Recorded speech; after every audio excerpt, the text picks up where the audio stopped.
जय हिंद दोस्तों। बिहार स्पेशल की सीरीज में आज हम पढ़ेंगे सेंसस के बारे में।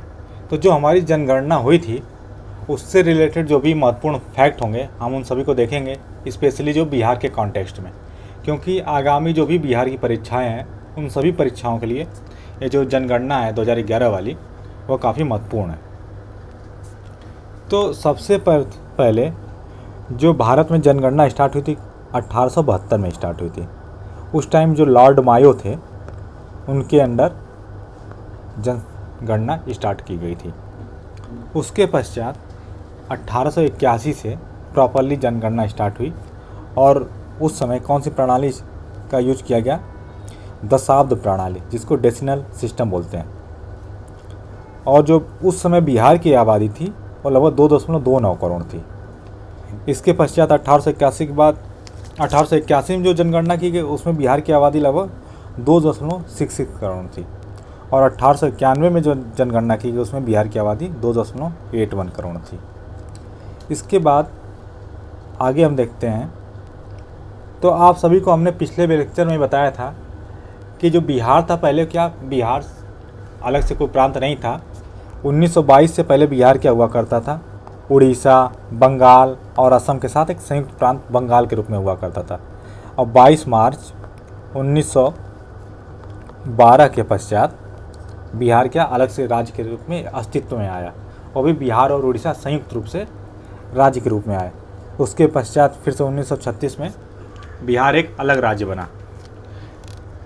तो इसके आगे 1901 में बिहार की जो जनसंख्या थी वो कितनी थी? 2.73 करोड़ थी।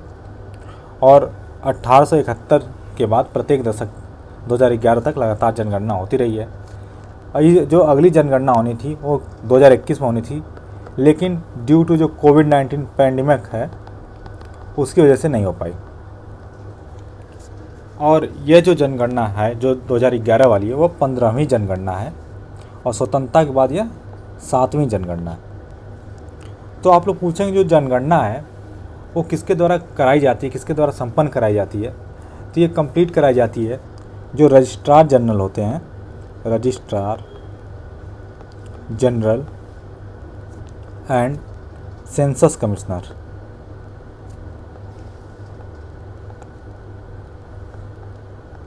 Of India. और ये आते हैं हमारा जो गृह मंत्रालय है, मिनिस्ट्री ऑफ होम अफेयर्स, उसके अंतर्गत आते हैं। और जो हमारी जनगणना कराई जाती है वह किसी एक्ट के अंदर कराई जाएगी। तो जनगणना के लिए एक एक्ट बना हुआ है, एक्ट का नाम क्या है? सेंसस एक्ट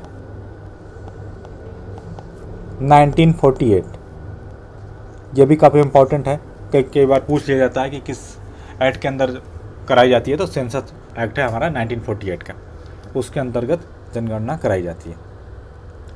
इसके बाद जो बिहार की टोटल जनसंख्या है वो कितनी है? 2011 की जनगणना के अनुसार लगभग 10.41 करोड़, जो कि उत्तर प्रदेश और महाराष्ट्र के बाद थर्ड नंबर पर इंडिया का हाईएस्ट पॉपुलेटेड स्टेट है। ठीक है।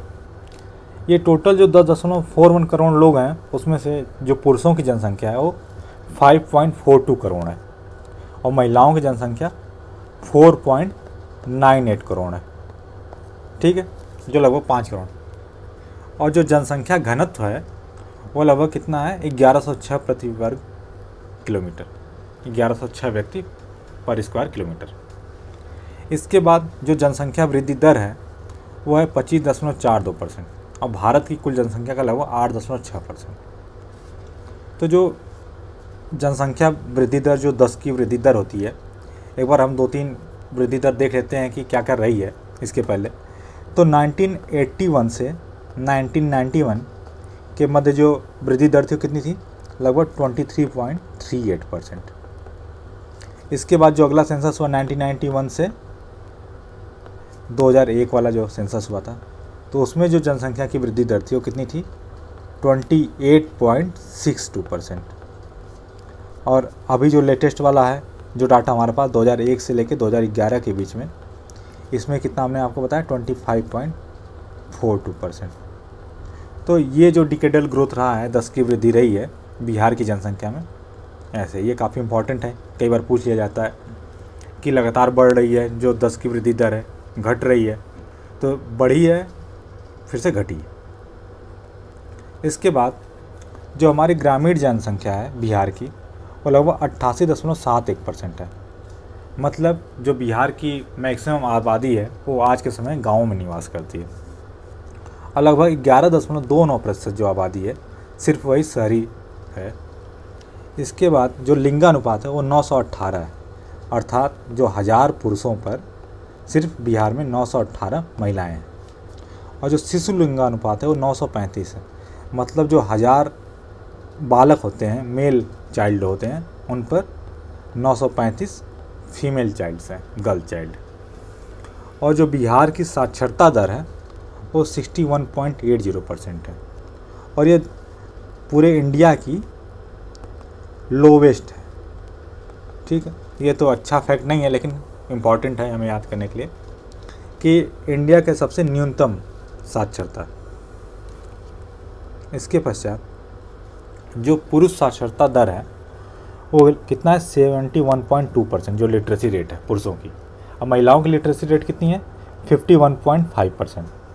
और ग्रामीण साक्षरता दर कितनी है, 59.78%। अब ग्रामीण में भी जो पुरुषों की है वो कितनी है, 69.67%, और महिलाओं की 49%। और शहरी क्षेत्र में जो लिटरेसी है वो कितना है, 76.86%, और पुरुषों की अधिक है 82.56%, महिलाओं की 70.49%। इसके पश्चात ये देखिए जो जनसंख्या का मानचित्र है, इसमें दर्शाए गए हैं कि अलग अलग कौन कौन से डिस्ट्रिक्ट हैं, कौन हाईली पॉपुलेटेड है, कौन कम है। तो जो रेड कलर से दर्शाए गए ज़िले हैं वो क्या हाईली पॉपुलेटेड है, जिनकी जनसंख्या 4 मिलियन से ऊपर है, और बाकी जो हैं अलग अलग इसी तरह से दर्शाए गए। आगे हम आ जाते हैं तो जो कुछ और अन्य इम्पॉर्टेंट फैक्ट्स हैं कि जो सर्वाधिक जनसंख्या वाले 3 ज़िले कौन से हैं। तो सबसे फर्स्ट नंबर पे आता है हमारा पटना, जिसमें लगभग 58,38,000 लोग रहते हैं। दूसरे नंबर पे हमारा पूर्वी चंपारण, और तीसरे नंबर पे मुजफ्फरपुर। ये तीनों का क्रम काफ़ी इंपॉर्टेंट है क्योंकि कई बार एग्जाम में हमसे डायरेक्ट ऐसे क्वेश्चन पूछ लिए जाते हैं। इसके पश्चात जो न्यूनतम जनसंख्या वाले 3 ज़िले हैं, सबसे कम जनसंख्या कहाँ निवास करती है, शेखपुरा में, उसके बाद शिवहर में, और उससे बाद अरवल में। तो सबसे लोवेस्ट कहाँ पे है, शेखपुरा में। इसके बाद हम देख लेते हैं जनघनत्व। तो जो जनघनत्व है वो सर्वाधिक कहाँ है, शिवहर में, जो कि 1880 व्यक्ति प्रति स्क्वायर किलोमीटर है। और बिहार का टोटल हमने अभी पढ़ा था जनघनत्व कितना था, 1106 व्यक्ति पर स्क्वायर किलोमीटर। ठीक है, और सेकंड नंबर पे क्या है, पटना की है। थर्ड नंबर पे दरभंगा। और जो न्यूनतम जनघनत्व वाले 3 ज़िले कौन कौन से हैं, सबसे कम जनघनत्व कहाँ है, कैमूर में। कैमूर जिसको कि हम भभुआ के नाम से भी जानते हैं, वहाँ पे 488 व्यक्ति पर स्क्वायर किलोमीटर है। उसके बाद दूसरे नंबर पे है जमुई, जहाँ पे 568 व्यक्ति पर स्क्वायर किलोमीटर है। और थर्ड नंबर पे आता है हमारा बांका, जहाँ पे 674 व्यक्ति पर स्क्वायर किलोमीटर में निवास करते हैं। इसके पश्चात हम देख लेते हैं जो लिंगानुपात है उसमें।